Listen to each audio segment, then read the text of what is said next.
평균 약 36도의 불볕더위를 기록하고 있는 요즘. 무더위 속에서도 아름다운 땀방울을 흘리는 기술자들이 있다. 1500도의 뜨거운 화염과 내리쬐는 태양 아래서 이루어지는 작업 현장. 폭염 속 기술자들을 만나본다.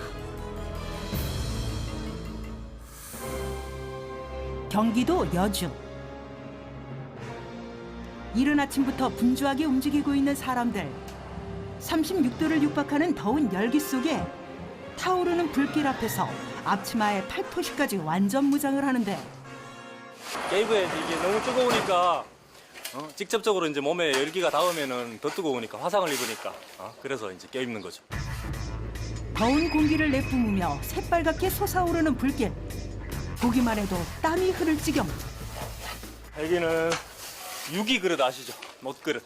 그거 만드는 공방입니다. 1000년이 넘는 역사를 간직한 유기. 조선시대 왕실과 사대부 집안에서만 사용했던 전통 식기로 오늘날까지 그 가치를 높이 사고 있다.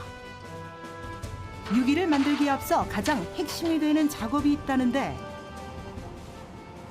유기 그릇에는 구리와 주석이 합금이 돼서 이제 만들어지기 때문에 구리 78%, 주석이 22%, 그 22% 주석을 맞추기 위해 가지고 지금 무게를 달고 있어요. 물건에 하자가 생기지 않게 하기 위해서는 합금의 비율이 생명.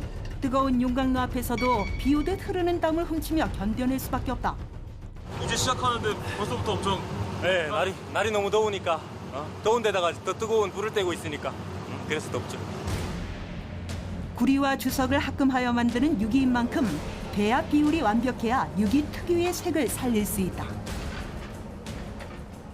하루에 녹일 수 있는 양이 한 3톤 정도?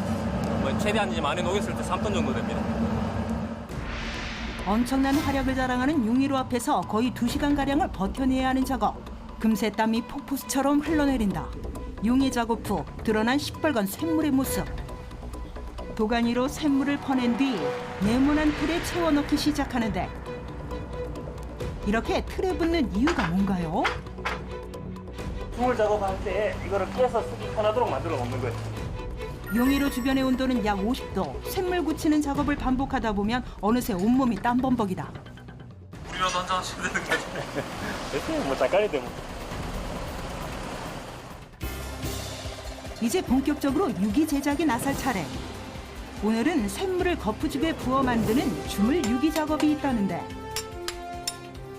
물건이 나오기 전에 최고 먼저 하는 첫 단계가 이 주물 주조 작업입니다. 모든 일에 항상 첫 단추가 중요하듯 가장 바탕이 되는 주물 주조 작업 또한 신경을 곤두세워야 할 작업. 근데 그릇을 만드는 원형 틀에 모래를 채워 넣는다? 해염전. 그래서 이 구애가 보는 겁니다. 소금기가 많이 없고 한 50% 나간 상태. 잘 다져줄수록 보다 더 정밀한 형태의 유기가 탄생한다고. 아무리 방치한 노크로 공과 주석이 배합된 재료가 들어가면 부드럽게 들어가요. 예로부터 우리 선조들이 고수해온 전통 방식. 그 속에 지혜가 숨어 있다. 모래로 만든 형틀은 후에 쇳물을 부었을 때 유기의 형태를 완성시키는 역할을 하는데 한 번 쓴 형틀은 재사용이 불가능하기 때문에 작업은 거의 하루 종일 반복된다. 하루에 20개 정도밖에 못 만들어요. 그것도 부지런히 해야지 20개 만들죠. 뜨거운 불길은 유기를 만드는 기술자들에게 피할 수 없는 숙명. 이제 불길 앞에서도 꿋꿋이 자리를 지키는 법을 터득했다. 30몇 년 하다 보니까 이제는 뭐 이게 내 직업이다 생각하면은요 그렇게 뭐 더운 것도 참을 수 있고. 쇳물의 온도를 맞추는 것 또한 중요하다는데 약 1000도에서 1300도를 유지하도록 해야 한다. 온도가 안 맞으면은 기포가 생겨가지고 불량 처리가 되죠.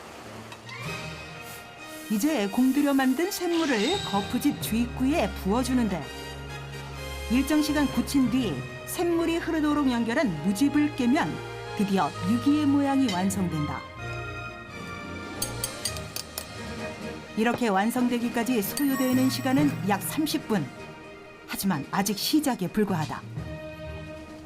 바로 경관 유기를 만들기 위한 필수 작업이 남은 것인데 주물에서 나온 물건들은 아주 쉽게 깨지거든요. 강도를 더 단단하게 하고 질기게 하기 위해 가지고 열 처리를 하는 겁니다. 쇠의 조직을 단단하게 하는 당금질 작업. 고온에 달군 유기를 찬물에 담가 급냉시킨다. 유기의 완성도를 높이는 작업인 만큼 당금질을 한 것과 안 한 것의 차이가 아주 크다는데, 당금질을 한 그릇의 경우 망치로 세게 몇 번 내리쳐도 끄떡없는 반면, 당금질을 하지 않은 경우 망치질 한 번에도 두 동강이 나버린다. 주석이 20% 이상이 넘어가면은 굉장히 재료가 취약해져요. 되게 이제 쉽게 유리처럼 이렇게 부서 깨지니까, 그래서 이제 다른 나라들은 안 써요. 굳이 다루기 까다로운 주석을 고집하는 이유는 바로 완성했을 때 드러나는 특유의 오묘한 빛깔 때문. 이것이 바로 전통 유기만의 매력이다. 천년의 역사를 넘어 현대에 맞게 그 모습도 쓰임새도 다양하게 발전하고 있는 유기. 보기에도 굉장히 아름답죠.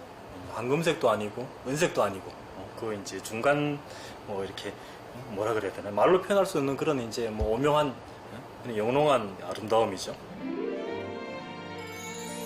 고유의 영롱하고 고풍스러운 빛깔 덕분에 현대에도 여러 용도와 상황에 맞게 애용되고 있다.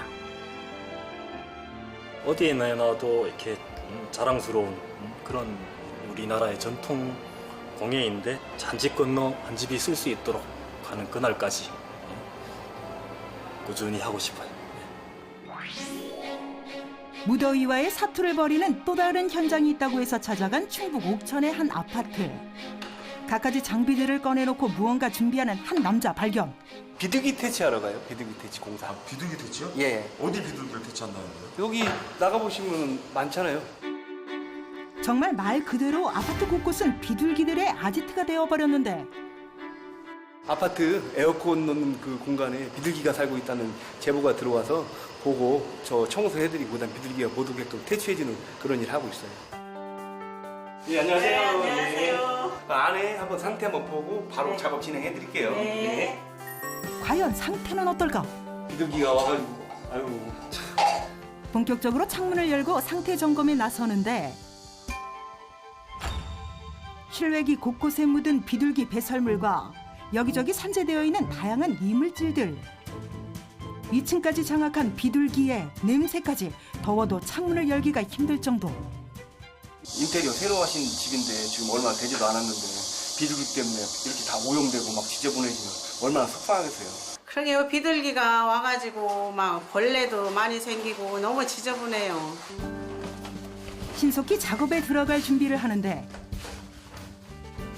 큰 이런 이물질들, 배설물들 이제 굳어가지고 된 거 그런 것들을 이제 이 산업용 청소해가지고 아래 떨어지지 않게끔 흡입하는 그런 과정인 거죠. 먼저 산업용 청소기로 베란다 곳곳 작은 틈에 들어간 비둘기 흔적까지 꼼꼼히 빨아들이는데, 타오르는 햇볕 아래로 몸을 내놓고 하는 작업인 만큼 어느새 얼굴에 땀이 송골송골 맺혔다. 아유 엄청 더군다나 올여름은 뭐 사상 최악의 폭염이라고 그러는데 진짜 실감 나요. 내리쬐는 땡볕에도 아랑곳하지 않고 이것저것 꼼꼼히 청소를 해주는데, 첫 번째 작업을 마친 뒤 갑자기 안전장비를 착용한다? 안쪽에서는 할 수 있는 만큼 했고 그다음에 이제 외부에도 묻어 있는 게 있으니까 외부에도 묻어 있는 것들을 깨끗하게 그냥 청소도 하고 확인도 해야 되니까. 오로지 외줄에만 의지해 고공 10m 높이에서 이루어지는 작업. 간신히 발을 디딜 공간만 있는 상황에서 긴장의 끈을 한시라도 놓쳐선 안 된다. 외부 상태는 그 양호한 편이에요. 여기 이쪽에 앞쪽하고 그다음에 요 환풍구 앞쪽에 그쪽만 빼놓고 나면 나머지 양호한 편이에요. 무섭진 않으신가요? 저도 무섭죠, 사람인데. 근데 이제 경험하고 그다음에 하기 전에 이런 안전장비나 이런 것들을 충분하게 갖추고 하니까. 오래되어 잘 세척되어지지 않는 부분은 기나긴 연구 끝에 알아낸 특수한 고농축 세제로 말끔히 지워준다. 보기만 해도 시원해지는 느낌이다. 폼들이, 거품들이 이렇게 폭포수처럼 흘러내리면서 그런 아까 불순물하고 먼지를 같이 자꾸 끌어서 밑에 내려가는 거예요. 더욱 확실한 세척을 위해 스팀 세척과 고압 세척, 그리고 남아있는 냄새까지 완벽하게 제거해 주는데 아이고 뽀얗게 해놓으셔서 고마워요. 고생하셨어. 아유 깔끔하게 해놓으셨네.